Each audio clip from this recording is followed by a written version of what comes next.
Broadcasting live from the Biblioplex on the plain of Arcavios, this is Tap Tap Concede. Welcome everybody to Tap Tap Concede. My name is Graham, and joining me this week is Kathleen. Hello. That's it. And you, our fine audience. Yes, you are also here, and thank goodness. Yeah. Before we get into this week's Q&A episode, I want to remind you all that this show is brought to you by our friends at Card Kingdom. Please check out cardkingdom.com/LRR for all of your cardboard needs. At time of airing, we're only a few days from the end of the month, so if you order something from Card Kingdom today or tomorrow, I think, then you've got a chance to get your hands on our button of Haha Hee Hee Tutu. But remember, we're going monthly buttons now, so if it ticks over to April, it'll be another one of A Big Creature is Its Own Reward. That's a good button, because a big creature is its own reward. I think that came up during the Mechanics Ranked episodes, is that we were talking about. Nelson said that, right? Yeah, and it was just like it sounds green, like a Nelsonism. It was we were talking about like how it used to be that like a green creature would just be more expensive, and what would you get for that? It's just it's big. It's big. And you know what? A big creature is its own reward. It doesn't need to do anything special. Yeah, sometimes it's nice to get something that's big. I was playing a green-blue commander deck last night on stream, a friend's stream, and I just was like, you know what? Because it was a Bonnie Paul deck, I was like, you know what Bonnie Paul does? She takes game actions. She doesn't care. She's turning sideways because she's got 11 power. And you can wrap your commander decks up in the best sleeves you can get. Dragon Shield, use the code LRRMTG5 to get yourself a 5% discount of anything on the Dragon Shield store. And most importantly, everything we do here at Loading Ready Run is brought to you by you and your kind support of our Patreon, or by becoming a member on this very YouTube channel. Member shoutouts at the end of the video. One more bit of fun housekeeping before we start. Two more bits of fun housekeeping before we start.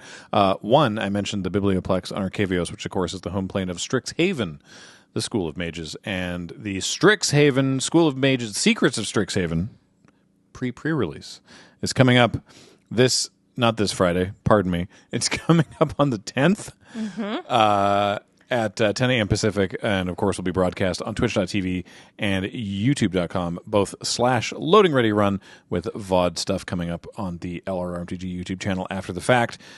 Tune in for a whole day of Strixhaven. I will tell you that at time of recording, very little of the set has been revealed, but because of production timelines, we have both opened our pre-release kits, and I am very excited. I'm really, really looking forward to this set. This set seems great. Guess what colleges we're in? Yeah, let us know in the comments what college you think each of us picked. You're probably right. Yes. And one last thing. If people want to tell you, I'm trying to segue this desperately. If people want to tell you to your face what college you picked, Kathleen, MagicCon Vegas is coming up in May, and you are amongst the number heading down to Vegas. I am, and you, Serge Wheeler Bencory? I believe so. I think I can't. I being a responsible adult, I don't have my phone here because I'm here to do a podcast, so I can't actually check that. Maybe James can weigh in from off camera. I believe that to be the case. But I do want to say we have cool events. We have a meet and greet coming out. Please come out and wait in line to say hi to us. It's very fun. We have 2 chaos events going, and something I'm really excited about, something I have asked for, and I am trying to make Fetch happen, where Fetch being Dungeons and Dragons content and happen at Magic Cons. So I will be running a D&D game. It is a bespoke, brand new game set on Strixhaven that I am writing based on input from my players, because I don't know what they want to do yet, because we haven't had our session 0 at time of recording. But I do want to say, because I believe they will be announced at this point, our players are incredible. Not only do we have PPR alumni Ruben Bresler joining us, sitting around the table, good friend of mine, love to play Dungeons and Dragons with him. We have another PPR alumnus, Shannon McGuire, who literally wrote the book on Strixhaven, Omens of Chaos, out middle of April. Order it now. And Persephone and Carolyn from Dropout. So I'm really excited. I've never played with them before, and it's going to be cool. So please come out and watch it. It's going to be Saturday, right in the middle of the day, not against game nights this time. Let Wizards of the Coast know that you want to see wacky D&D actual plays at Magic Cons, so I can keep running cool, wacky games at Magic Cons. And the game doesn't conflict with any of the other loading ready run things that are happening at MagicCon. It does not. Which is 2 Chaos events. Sign up now if you haven't. And 2 meet and greets. 2 meet and greets. Yeah. Ooh. Well, there you go. So look for more information about timing and scheduling for all of that as we get closer to MagicCon Vegas. For now, though, today it's Q&A day, and we put the call out on the social medias, and James has collated a list of questions, and I haven't looked at them. So let's find out what questions we're about to answer. Hit it. First question from Hansk and Boo, who says, what is your favorite Commander bracket to play and why? Does that change when you're playing outside of business hours, on stream, on stage, or in the cellar of an elderly dragon who has helped set up a club for people who wish to engage with the game in a social manner? I never thought about the Elder Dragon Social Club would just be like the cellar of like an old lady dragon's house, and she's like, "Oh, just come in." Well, in the opening title animation, there is a dragon who like is manning the door. Yeah, that's dragoning the door. That's her. Yeah, she just is a real believer in third spaces. Yeah, exactly. I'm going to level with you. I don't play a lot of Commander outside of business hours, not as much as I used to. So I don't think this necessarily affects that in either way, but I mean, I like 1 or 2, not necessarily because those are brackets that I'm like, these are the brackets I want to play, but because I build a deck and I go, oh, this is a bracket 1. Like I put a deck together and I'm like, yeah, this is goofy and silly, and we're gonna get thematic with the removal spells, and we're gonna go heavy on the theming, and then I get it all together and I'm like, oh, it's bad actually. Yeah, I think my favorite. My favorite bracket, I think, because I play a little bit of Commander outside. I have a few Commander decks I've put together, but I don't really play to win. If you've seen me play on, like, anywhere, I'm just like, whatever. Like, I don't know. Webcam Commander, to me, is an excuse to hang out as much as it is to play a game, because it's hard to play over webcam, and, like, you know, got to do things like explain everything like you do. Like, you don't have to do it in person, but it's just hard to see the cards and stuff. And I know you can click on them or look it up in the spell table, but so my favorite bracket, I think, is 2. Because bracket 1, I think if you're playing a bracket 1 deck, I think that this shouldn't just be like, here's some jank I put together. I think it should have, like, you know, it should have a theme. You should be making it worse on purpose because it's more thematic. I think that, like, you know, you're like, well, this is a card I've altered myself because, you know, this is a Charlie Brown and Snoopy themed deck, so I've drawn Snoopy on this mesmeric orb or whatever, right? You know, like, I think it's like that level of shenanigans, and I am never feeling like committed enough to the brewing to put that level of shenanigans together. But I think 2 is nice because, you know, it plays a little bit better than a 1, which will probably just get stomped unless you're playing against other ones. But a 2, even without game changers, can play like a 3. I have a very aggressive bracket 2 green-blue deck that I like bringing to things, and that holds its own against 3s, even without the game changers, just because it's got high-quality cards. So I did play, during Camp Cardboard, I played a casual 4 that they called it. How was it? That this was for a forthcoming game that you'll see eventually on the Spike Feeders. Oh. And they were like, we want to do bracket 4, but like, you know, but like a casual game, not like bracket 4 murder bot. And how do you do a casual bracket 4? It's just really powerful decks. It's like the cards are powerful, but it's not like CDH optimized. It's not rude, I guess. Yeah. Anyway, the point is... so no mesmeric orb is what I'm hearing. The point is it was fun, but I was like, oh, there's so many good cards in here, and there's so many possible things to do, and I could be missing things very easily because I don't know these cards, and I'm just like, there's too many decisions. So I like 2 or 3. Yeah, I just want a smooth-brained experience to play with my friends. To me, Commander is a very casual social format. Like, that's what I'm basically playing it for. So, yeah, that's me. I feel like if you're not getting distracted in conversation and then having to bring it back with, wait, sorry, whose turn is it? Then I don't think you're doing Commander right. Yeah. What's my favorite Commander bracket to play? Dan. I'll have Dan with me in Vegas. If you would like to play Dan, please ask me. Next question from GM from Space, who says, you're an entrepreneur in the multiverse looking to expand your horizons. You have to pick one non-Ravnican plane to set up a business. What plane do you pick, and what business do you establish there? Non-Ravnica. Well, okay, of course, because otherwise it's like, I'll open a coffee shop. Open a local game store in Ravnica. If they already have lots. Yeah, I know. I mean, honestly, coffee shop or like local game store in Thunder Junction, probably a lot of people would want that. I don't want to live on Thunder Junction, though. Yeah, it's so warm, dry. Yeah, okay, now, am I doing this because I want to live there or because I want to make money? Because I feel like the easiest way to make money would be to set up a weapons store on Innistrad. I was also thinking Innistrad, and in a similar vein, right, of like the people who made money during the gold rush were the people selling the picks, right? Like, in a similar sort of like, what do you need? I want to open a store in Ravnica that sells farm implements, but they're all like weirdly sharp. Well, I mean, I think they already have those. I think like I just go to Avishkar, I load up on like their delightful machines, and I just go to Innistrad, and it's like, hey, look, have you been like trying to bisect vampires the old-fashioned way with like a sharp axe and sheer bloody mindedness? I have good news for you. This is called an Avishkari repeating rifle. Just make it just the Evil Dead plane, essentially. Everyone's running around like Ash. Yeah.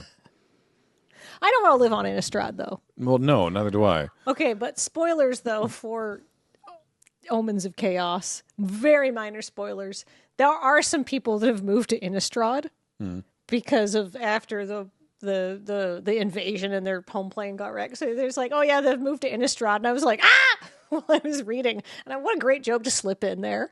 But so some people have done it. Actually, Arcavios, they have a whole college. They could probably use like a game store or something. Yeah. Do like introduce Arcavian or Strixhaven students to, I don't know, Catan and Dungeons and Dragons. They'd probably love Root. Oh yeah. I'm just looking around our set right now. Yeah. Ever heard of monikers? That would go over well. I think so. At a university. Yeah, I don't know. There's a lot of good planes to live on. But I want to live on Ravnica, though. Like, that is the only... Oh, yeah. Like... You could commute. Omen Path commute. You know what?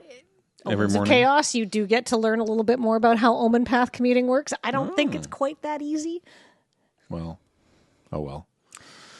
But you could definitely go back to Avishkar and load up on... Do the remember when we went to Magicon Barcelona and there was a bunch of places that were just closed in August? Yeah. In July and August. And it's like, but isn't that the tourist season? And they were like, yeah, but there's more important things. Yeah, and I was like, also God, tourism I love that. season for me. I want to go on vacation.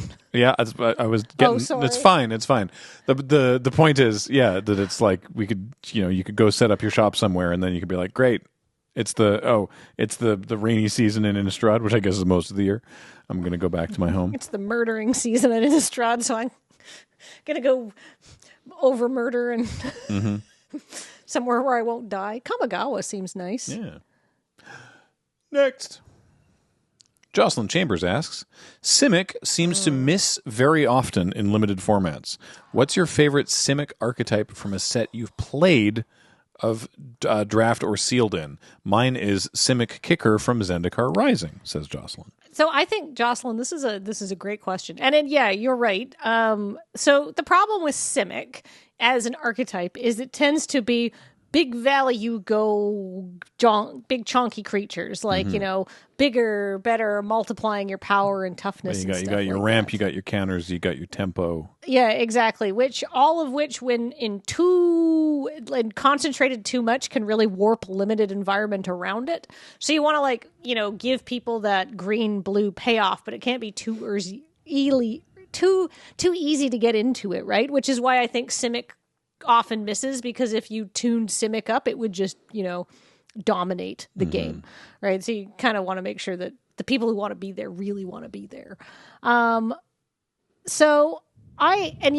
think a classic example of that is like the Simic decks from Ravnica, the namesake. Sometimes often the Simic was like, the guild was like, well, you're going to struggle if you're in Simic, right? Unless you open really well and stuff like that. But where I actually thought that they did a really good job was, I haven't played the new Strixhaven set yet, but I really liked Quandrix in the original Strixhaven set. I thought that did a really good job of... Yes. using those Simic tools in a way that felt balanced, because the whole original set was just really, really balanced. And there was cool strategies that you could do in every college, which is not always the case with limited sets, but I really, really like the original Strixhaven. But I mean, fractals. Yeah, the fractals, and you could make like an 8/8 fractal fairly easily and stomp people. But at the same time, because it was good, sometimes you would have, people going, it's like, well, I'm building blue, green, red big spells. And, that was kind of we'll say cross college. That was your favorite archetype, right? Favorite, the Teamer Big Spells deck from Teamer Big original Strixhaven. Yeah. Was very, very fun. I quite liked, this was literally Simic, but I quite liked the Adapt deck from,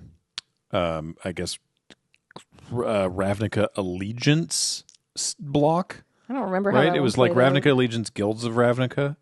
The ones before War of the Spark. The 2 Ravnica sets. And you had like the, what was that shark?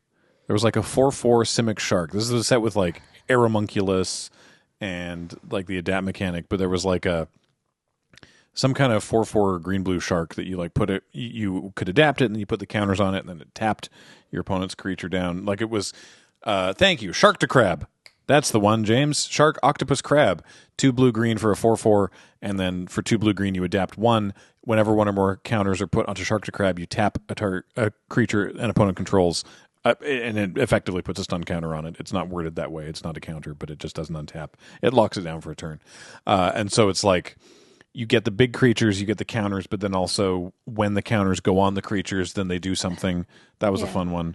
And it's expensive enough that you gotta be committed to it, so they can go a little harder on it, right? Which is nice. I liked Duskborn, honestly. Duskborn had a really good green-blue format, which was I think the Simic archetype was Eerie.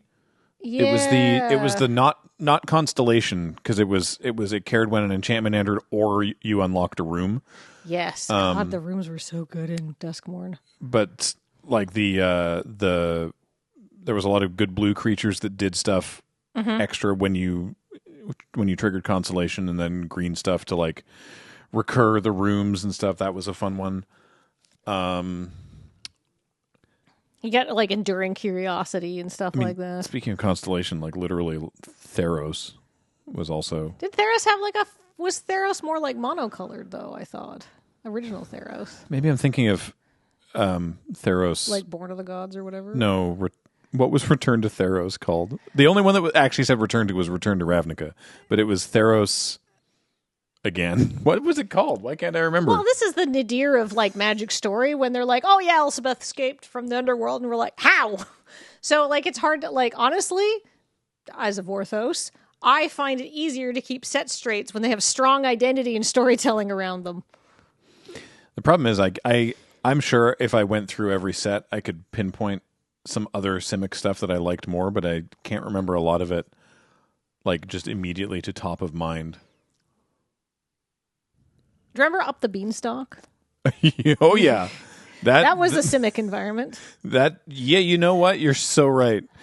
In Limited, I know constructed players listening right now just felt a bean shiver go down their spine. How many formats has that card been banned in? Oh, like all of them. Just standard and modern. Just standard. Just standard and modern. Fair enough. Good old Up the Beanstalk. But yeah, Wilds of Eldraine had a cool... Yeah, and like because that was Simic, right? And so you would Beanstalk and you get these big creatures down. And yeah. Up the Beanstalk, if you need a reminder, is 1 and a green for an enchantment. And it says, when it enters... which is part of the problem. Mm-hmm. And whenever you cast a spell, not even a creature, a spell with mana 5 or greater, you draw a card. I should put this in my Bonnie Paul deck. Oh, yeah. You got to run beans in the Bonnie Paul deck. Yeah, for Bonnie sure. Paul needs some tune-ups. I keep looking at the Ninja Turtles cards and saying, surely there's something in here that cares about counters. Bonnie Paul talking to Bo. Where are your beans? Yeah. Show me your beans. Well, you got hooves. You need beans. Oh, baby beans. Yeah. But you got little hooves. Hoof beans. Hoof beans. 1 bean per hoof. 1 bean, yeah, exactly.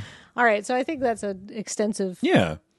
I think there have been fun Simic ones. But yeah, I completely agree with you, Jocelyn. Like Simic, I think if they are like have to give one archetype like a little less love to make sure the whole set is balanced, like Simic often gets a short end of the stick just because it has the way the color pie shakes out. It's got the tools to go the biggest, the hardest, the widest, the chonkiest, and then limited, where you're doing more combat and stuff like that. It can get out of control quick. You were so right about original Strixhaven. I'm excited now. I'm even more excited now for Secrets of Strixhaven, seeing if Quandrix gets to pop off again.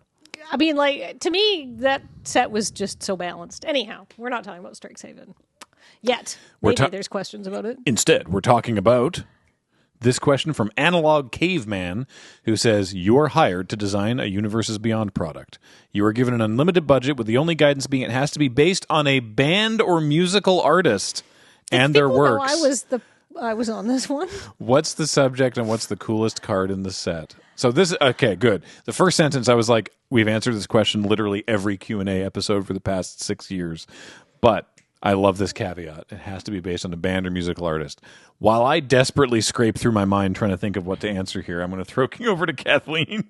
All right. Well, obviously, I actually now, and this is based on the fact that I am pandering not only to my own interests, but like genuinely, the music of King Gizzard and the Lizard Wizard is genuinely beloved in the Magic the Gathering community. It's true. All right. Like I was playing Commander with some of the people with I Write Robots, Hen from the Vorthos cast, and interesting MTG art, and we were all talking about how much we liked King Gizzard and the Lizard Wizard, and I said to Hen, I was like, "Do you identify with Hyun Tumi?" And he laughed, obviously. Mm-hmm.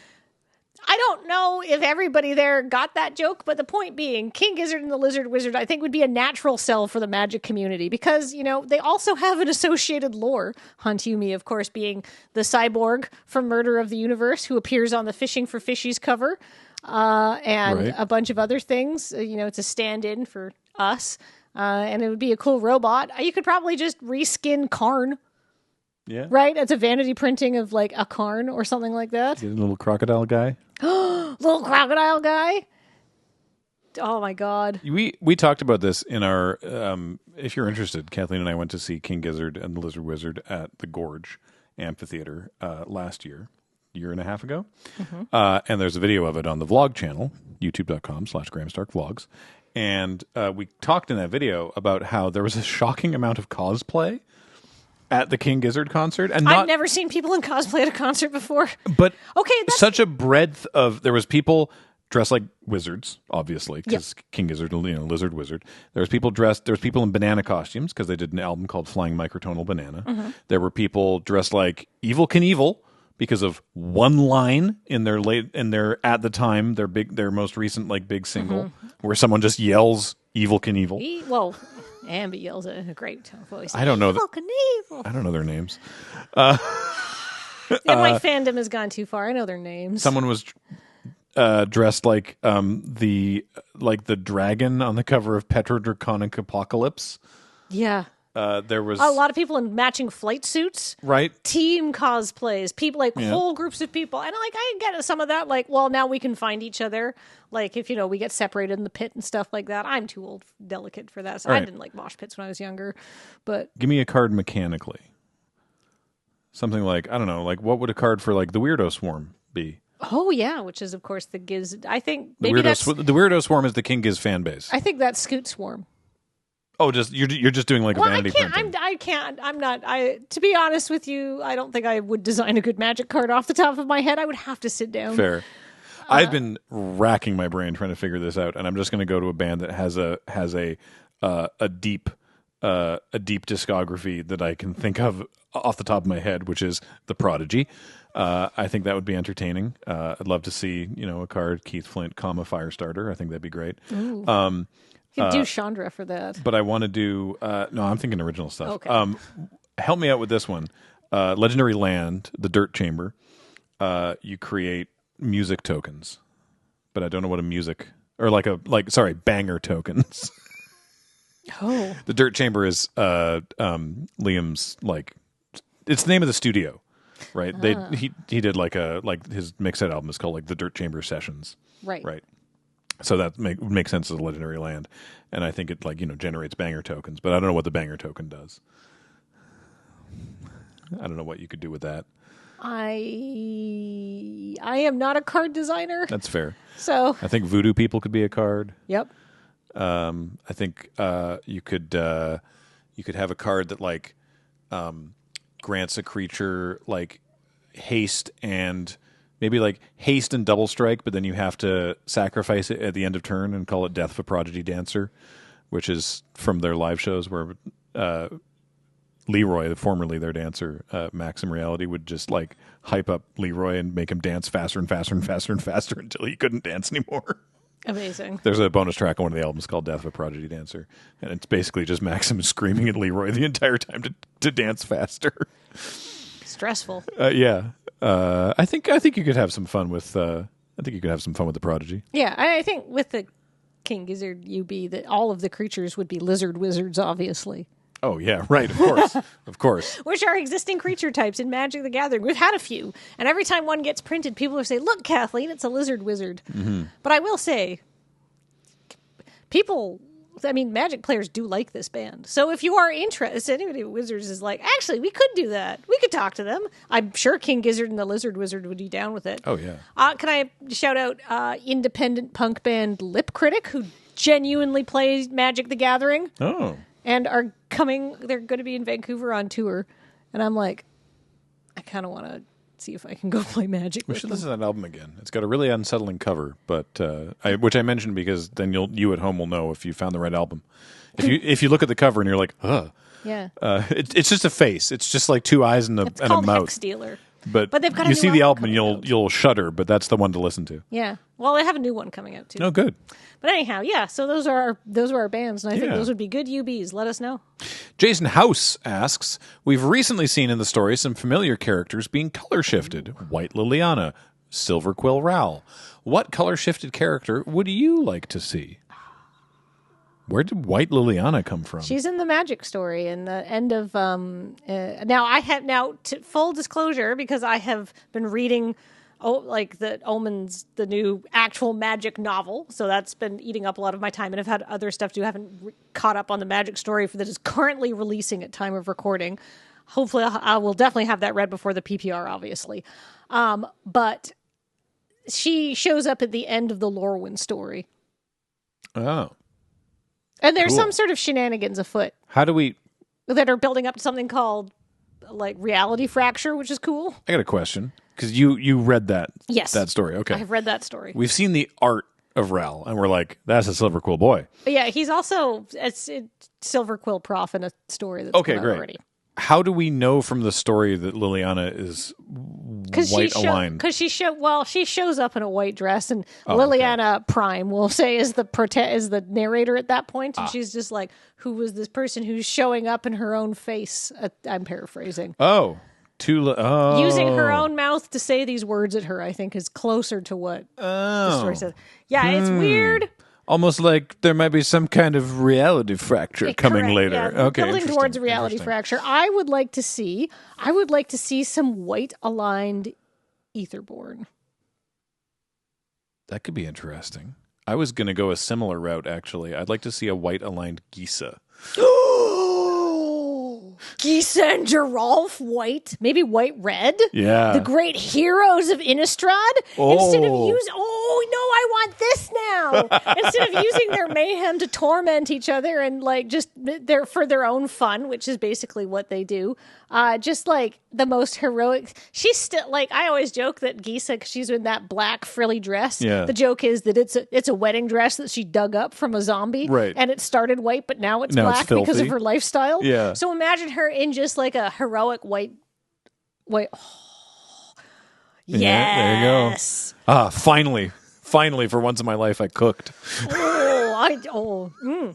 If we're giving you ideas, AO3.com, because I genuinely would love to see that.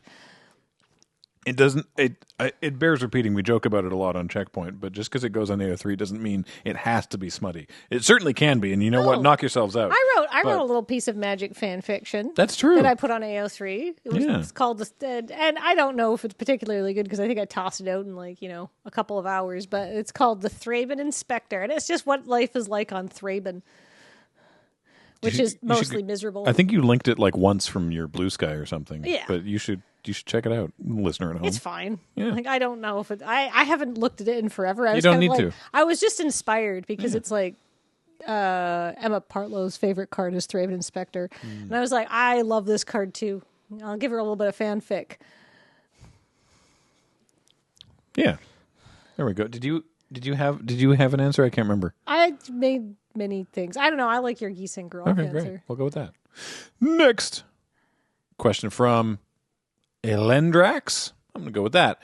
LRR recently did a pre-modern stream on Friday Night Paper Fight, except I kept reading it as postmodern. If you were to develop a postmodern Magic format, what would the art requirements be? Oh, I think this is definitely something for Cameron to ponder. I think is what the postmodern format would look like. Considering the sort of general age range of people who work at Wizards, I'm surprised there hasn't yet been a secret lair that is Wacky Pomo, which is a specific. It's an official term for the style as far as any of these things are official because everything is made up. But this the mid-late 90s wacky postmodern aesthetic, yeah. I'm trying to figure out the best way to describe it. They had the Gary Basement art.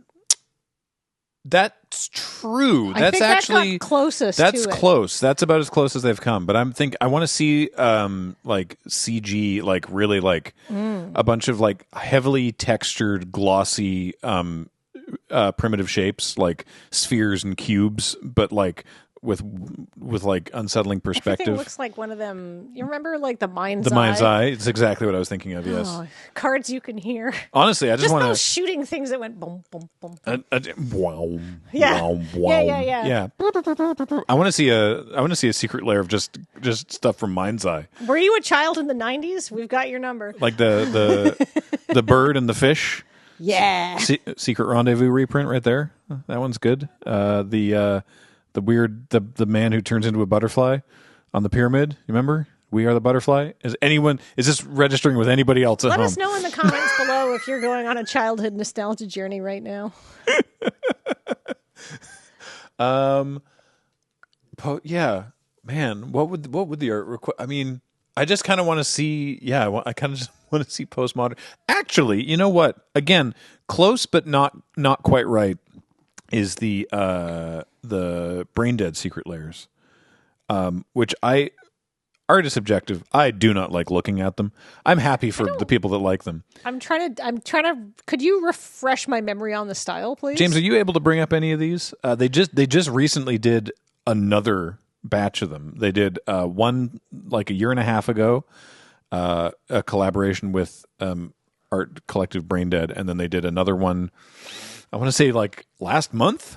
I think it's difficult to keep track of all of. There's a lot of secret layers. All of the secrets layer. That's not our job. No, to stay up on that. I'm trying to name. There's one. There's Tidal Barracuda. That's a Magic card. That is kind of Pomo, honestly. This is honestly one of the easier ones to look at. They have a lot of curious font choices. There we go. Echo of Eons, I think, is a really. Oh. Yeah, so if you're just watching... This is useless, but yeah, it looks like some Yu-Gi-Oh card art. So Echo is one kind of serifed font. We're looking at Echo of Eons. Yeah, it's very 90s, honestly, yeah, that font. Echo is a serif font. The of is very small in the O of the Echo. And then the word Eons is a very wide... 90s sci-fi font you'd see the opening title screen of Aliens or something, and Eons is also underlined by a squiggly green line. The card is blue technically. The word sorcery is in about 3 or 4 different fonts. There's a red border around the rules box. Yeah, this is there's a head in the bottom corner made of stone. That's the Brain Dead logo. Yeah. I think this is very close to that sort of 90s aesthetic already. It's close, right. Yeah, but I just really want to see some sharp CG.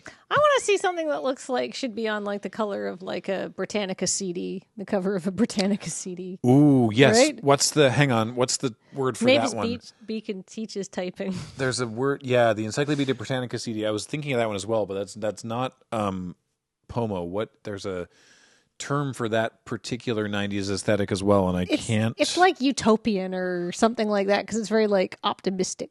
I think. There's We're getting into very niche design territory. It's not here. Fraser Bane. It's not Global Coffee House. It's not any of the like 2000s like Aqua or Cyber aesthetics. I can't remember what there is a word for the Encarta Encyclopedia Britannica cover one where it's like there's like the head when the top of the head is missing and then like a film strip is coming out of the head and there's like a sextant and a butterfly. Yeah, it's got like a lot of clip art kind of vibes. Yeah, exactly. Yeah. That. Do a secret layer of that. What was the question? Next question. May Keeble asks, now that all 6 sets a year are standard sets, do you miss the old draft innovation sets? Yes! I hope I was far enough off the mic there. Draft innovation sets being things like Conspiracy, Battle Bond, Double Masters to a lesser extent, Commander Legends, draftable Commander stuff. Yeah, the draft innovation sets were great. Yeah. Someday we may get a Conspiracy 3, but probably not. I don't know about that. Like, I wish. Well, they're spending so much time making all the standard sets that they don't have the bandwidth. Space. I think. Yeah. To be clear, I want a Conspiracy 3, not in addition. I want it instead of. I will say because they've done this thing before where it's like, oh, and we're also doing this, and people are like, oh, that's too many sets, and they're like, but you said you wanted this, and we're like, yeah, but not. And I want this, but I don't want the other things. I don't want all of this. It's like, hey, look, I got you. You said you like this, so here's 9 kinds of cake. It's like, I don't want 9 kinds of cake. I wanted 1 slice of chocolate and 1 slice of vanilla, right? I will say, I can't eat 9 slices of cake. Speaking of MagicCon Vegas, when you're not going to Kathleen's D&D game or whichever of our meet and greets or chaos events, because you don't have to do both, but whichever of those other events. Anytime you're not directly interacting with us at Loading Ready Run. Hi. Yeah. Mystery Booster 2. Mystery Booster is such a fun draft. It's so good. And it's like, it's not really like draft innovation and it only happens at MagicCons, but like it's a super fun draft. You should check it out if you have the opportunity to. You could get cool cards with white borders that will make your opponents upset when you put them in decks. My favorite white border cards are the ones that are generally considered like quite rude. Like I think you have a white border Bajuka Bog. I do. For a commander deck. That one's very good. That's a really, really good one. It's rude. It's rude when it comes down. It's rude when you look at it. I mean, but here's the deal. But everybody's like, oh, Bajuka Bog. But then when somebody needs that Bajuka Bog, when you need it in play because somebody's doing Fandaniel mayhem, and they're like, do you want to take 12? Everybody's like, oh, suddenly that blue-black player with the Bajuka Bog, you're the hero of the game. Everyone loves you. They may as well throw you a parade when that comes down. Bajuka Bog. We're seeing it on screen right now. Put it in your decks. Since they changed the border however many years ago it was, to have the like larger black section at the bottom, translating those to white border is it's just offensive. Even more. It's even brighter. It's so ugly. I love it. So I mean, this is a pretty straightforward question. Yeah, I miss those a lot, and I hope that we see some kind of, I don't know. I hope they get to do another like weird game jam or whatever, because Gavin was talking in that video that Carl made for Card Market about the history of Commander. Gavin Verhey was talking about how there was a sort of a game jam thing where they went in and thought about a bunch of ideas, and several, like Battle Bond and Commander Legends and stuff all came out of that idea. And I would like to see more. Let them cook. Let them cook. Let them do some stuff. The Magic designers are really talented. Next question. From Jethro Lal. Good name. What's your ideal MTG yearly release schedule? How many sets? How many commander decks? All standard? Some standard? How many secret layers is too many? 4 sets a year. See, I should say, I want you to keep answering, but I do want to say we're in a unique situation. That we kind of have to pay attention to it more than you do. Yeah, and we sort of, as part of like our job and making sure that we keep going and everyone's employed and everything, that we make content out of all this. Doesn't mean we have to like all of it, and we don't hide when we don't like it, but we do still make stuff about all of it, and so we're in a sort of kind of a unique scenario. But I agree with what you were saying already. Yeah. So 4 sets. Go ahead. I think 4 sets a year. And then if you want to do some kind of like, that's 4 standard sets, which I think covers everything nicely. And then maybe you do some sort of like special bonus set where it's like a draft innovation set or some kind of like Commander Masters thing where this one doesn't go into standard, or it's some sort of like weirdo thing. And commander decks, some of them get commander decks, like for example, in this hypothetical universe where we're still doing Secrets of Strixhaven, yeah, absolutely. Every college gets its own commander deck. So this set comes out with 5 commander decks because we all love this setting so much. Other sets, maybe they get 1 or 2. Maybe they get none because it's not like really a factional set kind of thing where it lends itself to a bunch of different design, you know. I think you just described 2018. I know. How long, James, how long ago was it when it was like... It was perfect. 4 sets, and then also like a UB... I'm fine with UB even. Like a UB Commander quad, and then some other weirdo draft thing in the summer. Oh, I did like the UB Commander decks. Because I think that's a really nice way of exploring the UB storytelling space. Yeah. Right? Where each deck is, going really deep onto something. And like you get all your references in there. I didn't specify. The Prodigy set is not a set. The Prodigy is like a commander deck. Oh, I think you could do a small set out of, King Gizzard have enough songs that you could do. You could do 2 or maybe 3 commander decks. You could do like, for King Giz, you could do one that's like their harder stuff, like Infest the Rat's Nest and Petrodraconic Apocalypse, and then one that's like... And that one's the one headlined by Haunt Yumi. Yeah, and one that's like Butterfly 3000 and Microtonal Yeah, stuff, maybe 2 commander decks, I think. Yeah. Timeland. Sorry, what were we saying? All right, so we want 2018. Go back in time. I am looking at 2018 right now. January was Rivals of Ixalan. Mm-hmm. Dominaria was April. Guilds of Ravnica was September.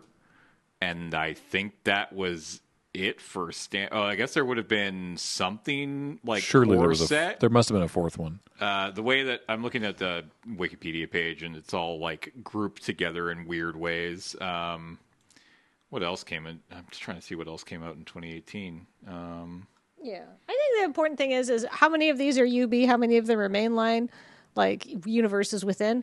I don't know. I think that I would prefer most of them to be universes within, just for like storytelling and developing your own IP, which I think is really important for any brand. And we got Masters 25 in March, Ultimate Masters in December. And those wouldn't have been standard releases. No, those wouldn't have been standard. I'm assuming Masters there was also... 25 was fun. Was there a core set? There's probably a core set that came out in 2018. Oh, yeah, 2018, was Rivals. I'm looking at the page now. Rivals, Masters 25, Dominaria, Battle Bond. Oh, Battle Bond was 20. Okay. Yeah. Commander 2018, Guilds of Ravnica. Yeah. Yeah, the other question was how many Secret Lair releases? I don't know. I don't keep up with them. I don't care. As many as you want. Fill your boots. Yeah, and then we had Ultimate Masters in December at the end of that year. That was a great year, actually, now that I think about it. Good year for Magic. Yeah. So, yeah, do that again. Next. From Chris H. says, most satisfying tactile aspect of the game, ? And then goes on to explain options such as shuffling, card flicking, placing, removing counters, tapping, transforming, morphing, discarding, equipping, enchanting, etc. Counters. Because I just like putting stuff down.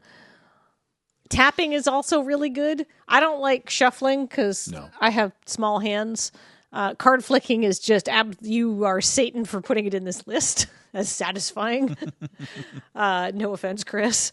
Placing and removing counters, not bad, because you get to put put the thing on and take it off. But too many counters, then you've got to be flipping around dice, which is annoying. Transforming is fine, but yeah, I think tapping probably. Discarding feels bad, but surveilling feels good. I'm trying to think of the tactile aspects. Is it just rolling dice? Like there can't be that. I mean, I think for me, it's actually like playing unsleeved. Oh, because like you can like kind of like you draw the top card of your deck and you can kind of make it snap. Oh yeah, you can do that little snap when you like play your cards, and it works with your sleeved cards, but it's not as tactile. Actually, wait, yeah. I got one now. Go for it. Oh, I was going to say, the best feeling is when you snap a card down onto a playmat. Like, there's my land. I don't like that, but that's fine. Oh. Mash shuffling a freshly sleeved deck. Oh, no, I don't like that. No, where they just whoosh. Not where they hit into one another, but where you get it. They just slide. Yeah, where you get it perfectly, and they just like there's a little cushion of air between every card, like it's an air hockey table. Yeah, that never happens to me, but that is a good feeling.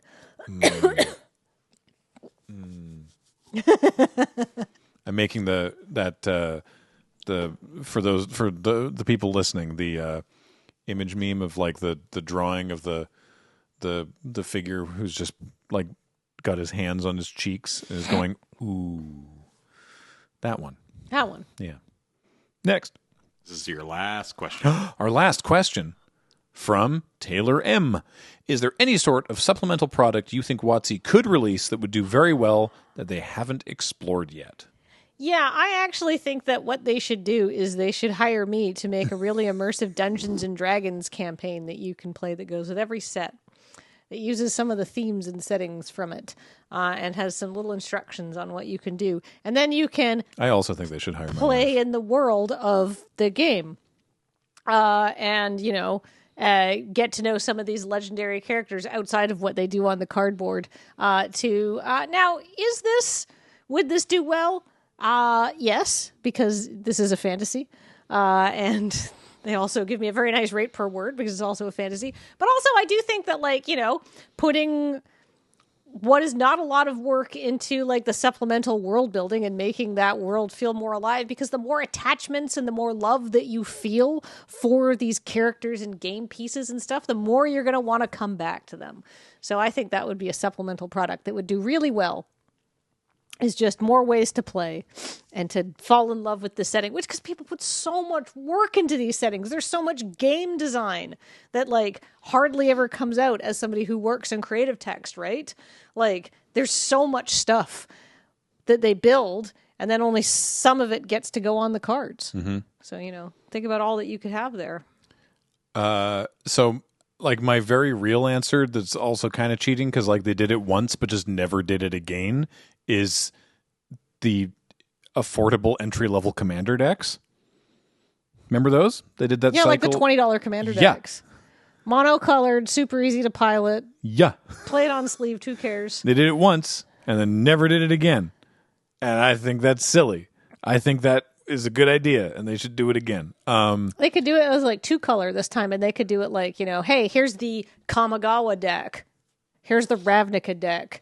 And it's just the settings and stuff like that, so you get to know all of these, things from this plane. But for a better answer, I always thought it would be fun. I remember we talked about this, James, years ago when they were still doing From the Vault sets, that we thought it'd be very funny if, as an April Fool's joke, that they were From the Vault, tokens, but then did it, right? Where it was all of these weirdo tokens that are impossible to find. Just a selection of unusual, blue, black, interesting fairy tokens rogues with nice art that were hard to find. But I think even now, just be one of the old get something the form factor of the old starter decks, the little card boxes, the 60 card starter decks or whatever, and just be here's a bunch of here's 10 treasures. A bunch of elves, a bunch of zombies, all the ones that you need lots of. But then also there's some citizens or some thralls or a merit lage or just some weirdo stuff in there. I mean, building off of that, just give us a set of tokens for every set. Like, a new set comes out, give us, like, a product where we can get a half a dozen of each of these tokens. Mm-hmm. That's it. That's it. Yep. You can sell it for $5, $10, whatever. I mean, we'll buy them, like, in an instant. Oh, yeah. We'll buy them. Content creators alone. Yeah. Oh, yeah. But, yeah.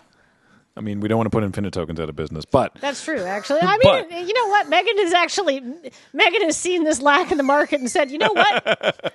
I'll solve that problem for you. So thank you, Megan. Yeah. And thank you, everybody who submitted questions. Yeah. Yeah, that was great. I enjoyed it. That's going to do it, though, for Tap, Tap, and Seed for this week. I have been Graham, joined by Kathleen. Thank you. I want to remind everybody about all the things that we said at the top. CardKingdom.com/LRR. Get your orders in if you want to get a haha hee hee tutu button. And if you order in April, you'll be looking at a big creature is its own reward as a button. Dragon Shield, use the code LRRMTG5 to get yourself 5% discount on Dragon Shield. Everything we do is brought to you by you and your support of our Patreon or becoming a member on this YouTube channel. Secrets of Strixhaven pre-release coming up on the 10th. Tune in for that. It's going to be great. And also, you can check a bunch of us out at MagicCon Vegas. We've got 2 Chaos events, some meet and greets, and Kathleen is running a D&D game full of cool people. So come and watch that Saturday afternoon at MagicCon. But until then, I think I did this in a weird order. I've been Graham, joined by Kathleen. James is on tech. Heather gets these online. Thank you all for watching. I will talk to you next time. Bye. Bye.